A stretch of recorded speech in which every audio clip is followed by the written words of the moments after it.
So how has your identity as an East African Indian migrant influenced your approach to business ethics? Do you see your work as offering second chances because of that background? Thank you, Shalini. I like to believe that people deserve second chances, and they don't believe half the time that they almost believe that they are the mistake when they're not. The mistake happens because it's a mistake.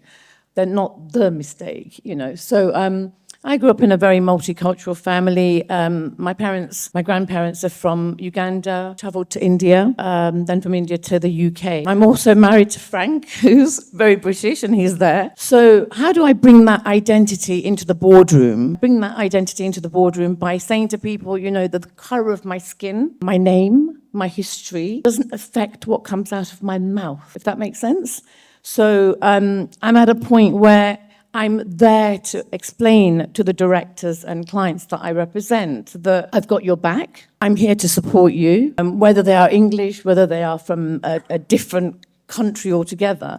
It doesn't matter. I have to explain to them that I'm a human being. I'm ready to accept that they have made a mistake and help them understand that they've made the mistake as well. And then going back to helping them sleeping better at night, giving them the tools and saying, I've been doing this for 36 years, but it's not about the 36 years of my experience that matters. It's about sitting with them and feeling that pain, you know, for men and women.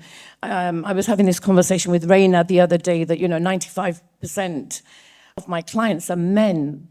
And why is that? Is it because women manage businesses better? We don't know. You know, that research hasn't been done yet. So I think it's a case of sort of bringing the identity of my resilience, my family, the rules and the hard work that I grew up with into that boardroom, into the client, and teaching that client that it's okay. It's absolutely okay.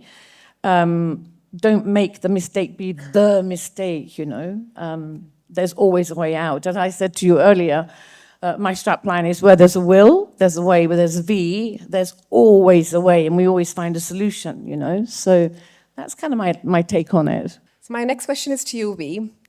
In your sort of, you know, your business and helping individuals and, you know, other sort of business directors navigate the financial challenges, you worked with footballers, you worked with Bollywood celebrities and some very, very public insolvency cases, I hear. What's your mindset when you're guiding people through that? How do you balance being the expert in the room, but also being their trusted advisor? That must be pretty hard. So I think numbers, you know, people get so hooked up on numbers that it's all about, people focus that, you know, starting a business is get the numbers right, make a lot of money. Success will come to me when the bank balance shows 50, 500 or 5 million pounds in my bank account. Over the last 36 years, I've seen directors make, you know, sort of have car crashes, emotional and personal car crashes. It's a complete and utter wreck, the way that they run their business when they come to me, you know. It's trying to get them to understand that crashed, how are we now going to clear up the mess? So it's really trying to get behind their mindset emotionally.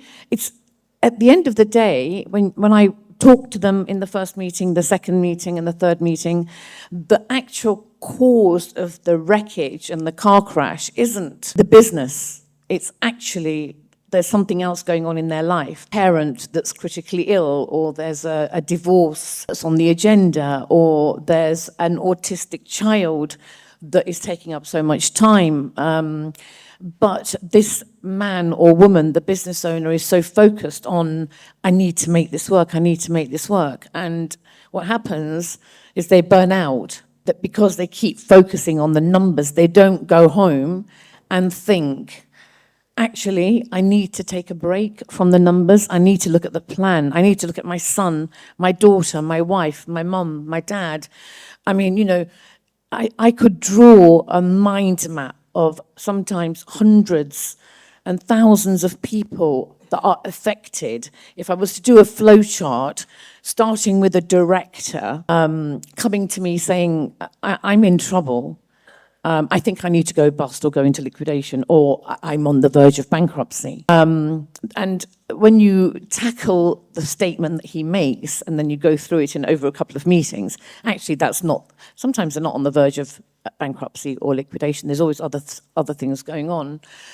And I always say to people, that don't start a business and run the business as on a whim, because like I was saying to Bhagirat Bhai, who's in the audience there, that in our town in Amersham there are 11 coffee shops because nobody's done the market research to run yet another coffee shop, and I've probably acted for about 5 of them and helped them close down. So I feel like don't make it about the numbers. When I started Navigate Business Recovery, I was working full-time for a firm called Assets. And I gradually went down. So I was doing 5 days a week. I then went down to part-time 4 days a week, and then did the market research in the extra day. And then 6 months later, cut down to 3 days a week. And eventually, after 18, 19 months, I resigned and said, I can't do this anymore, because I'd already got a business set up. Navigate Business Recovery was born. I'd already had like a half dozen clients signed up. But I find that some people, they think, I've had a really bad day today. It's been a bad week. It's been a bad month. Actually, the last year has been absolutely rubbish. I'm going to walk in January and resign. Don't do that. When you're used to earning, like me, £110,000 or about 150,000 with commission and bonuses, to let go of that income on an annual basis is a lot of money. If you've got a wife, a husband, children, family to support, starting a business has to be thought out really, really carefully. Business owners take not 1 year. I mean, I would say to people, take 3 years to analyze and dissect what you want to do, what you're passionate about, make it a hobby to start off with, and then start the business,